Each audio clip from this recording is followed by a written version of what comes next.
வணக்கம்ப்பா. தீபாவளி வேலையெல்லாம் நடந்துகிட்ருக்கா? வாங்க, நல்லா இருக்கீங்கள்ல? வீடியோக்குள்ளே போகலாம்.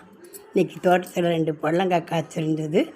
அதை பச்சை நிறம் மாறாமல் எப்படி பொரியல் பண்ணலான்னு உங்களுக்கு வீடியோவாக போட்டிருக்கேன் பாருங்கள். தோட்டத்தில் நல்ல மழை, இறங்க கூட முடியலை. எட்வர்ட் ரோஸ் நல்லா பூத்துருக்கு, மழை பெஞ்சிட்டே இருக்குது. இப்போ நான் அந்த காயை பறிச்சிட்ருக்கேன். 2 காய் கிடக்கு.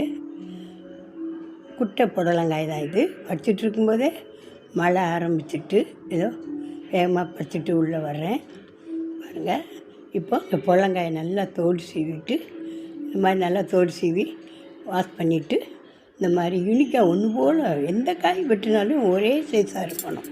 இது மாதிரி ஒரே சைஸில் பொடிசாக வெட்டி வச்சுக்கோங்க. தேங்காய் திருவி வச்சுக்கோங்க. இப்போ ஒரு மிக்சியில் 2 பச்சை மிளகாய், சீரகம், 3 பல் பூண்டு. இதில் ஒரு டிப்ஸ் என்னென்னா, இந்த காய் பச்சை நிறம் மாறாமல் இருக்கணும்னா அந்த மசாலாவோட அந்த பொரியலுக்கு வேண்டிய உப்பு நீங்கள் சேர்க்கணும், சரியா? அது மாதிரி சேர்த்து அரைச்சிட்டு நீங்கள் அதை இது கூட தண்ணி கொஞ்சம் ஜாஸ்தி தான், ஏன்னா மழை பெஞ்சு தண்ணியாக இருந்தது காய்.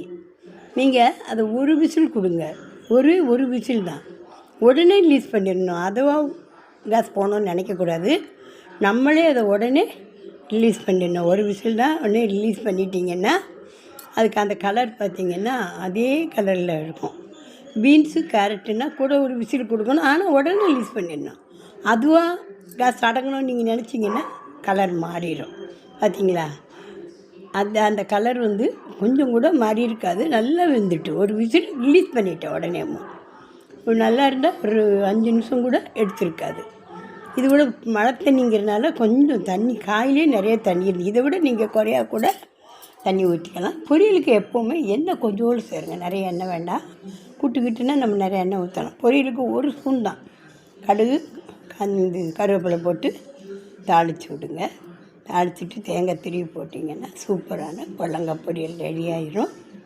இது மாதிரி நீங்கள் பச்சை நிறம் மாறாமல், அந்த எந்த பொரியல்லாம் நிறம் மாறாமல் பண்ண இது மாதிரி பண்ணுங்கள்.